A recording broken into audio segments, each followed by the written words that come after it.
In today's clinical learning environments, it's common to teach students, interns, and residents all at the same time. But that doesn't mean it feels easy. Many educators struggle to balance different experience levels while keeping everyone engaged and challenged. The reality is, teaching across levels doesn't necessarily require more time, but it does require a different approach. Hi, I'm Amy Gardner, Associate Dean for Faculty Development and Director of the Academy of Medical Educators here at the University of Colorado Anschutz School of Medicine. In the next few minutes, hear from Dr. Michael Dayton to learn his strategies to help you teach more effectively when your learners aren't all at the same stage.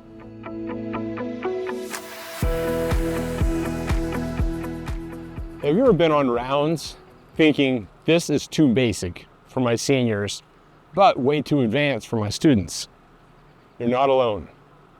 Teaching mixed groups of learners, students, interns, or residents can feel like trying to hit 3 moving targets at once.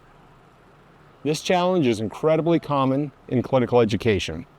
Whether you're in the operating room, inpatient rounds, or even supervising a team, you're expected to teach effectively while balancing patient care and time pressures.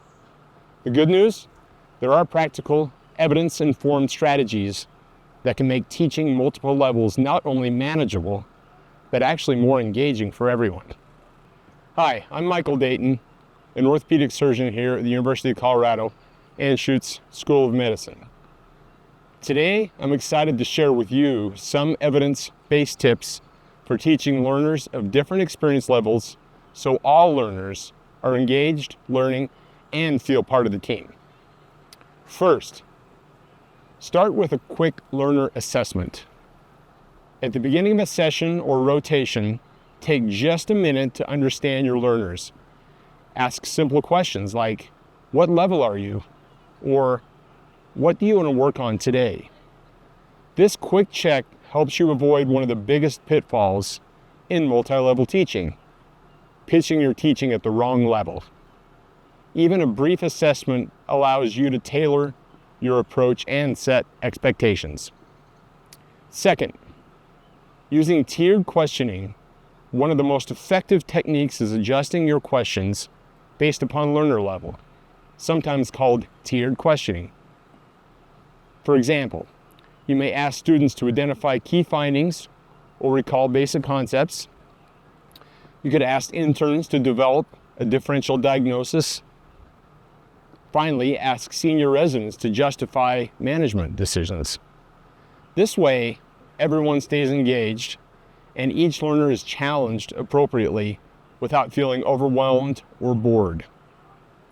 Third, leverage layered learning. You don't have to do all the teaching yourself. In fact, one of the best strategies is to delegate teaching to more senior learners. This is known as layered learning or near-peer teaching. For example, senior residents teach interns, interns teach students. You supervise and fill in the gaps. This approach not only distributes the workload, but reinforces learning for senior learners who deepen their understanding also by teaching. It also creates a more collaborative team environment where learning flows in multiple directions.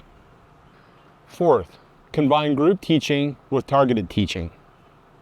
When you're short on time, which if you're like most of us occurs all the time, focus on teaching that works for everyone, then layer in targeted moments. For example, share one key teaching point with the whole group, then follow up with level-specific questions or quick pearls. Think of it like teaching in concentric circles, a core concept for all, and then small adjustments outward depending upon learner level. And lastly, align roles with learner level. Another powerful strategy is assigning roles that match each learner's stage. For example, a medical student gathers history and presents the case. An intern synthesizes findings and proposes a differential. And finally, a senior resident develops the plan and explains their reasoning.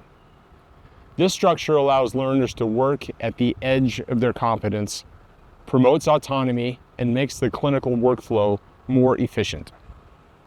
The key takeaway is that teaching multiple levels doesn't mean doing more. It means teaching smarter.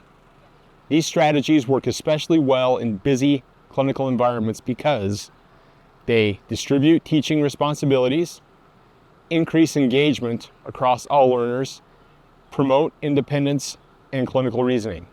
They're most effective when used consistently and combined in small, intentional ways.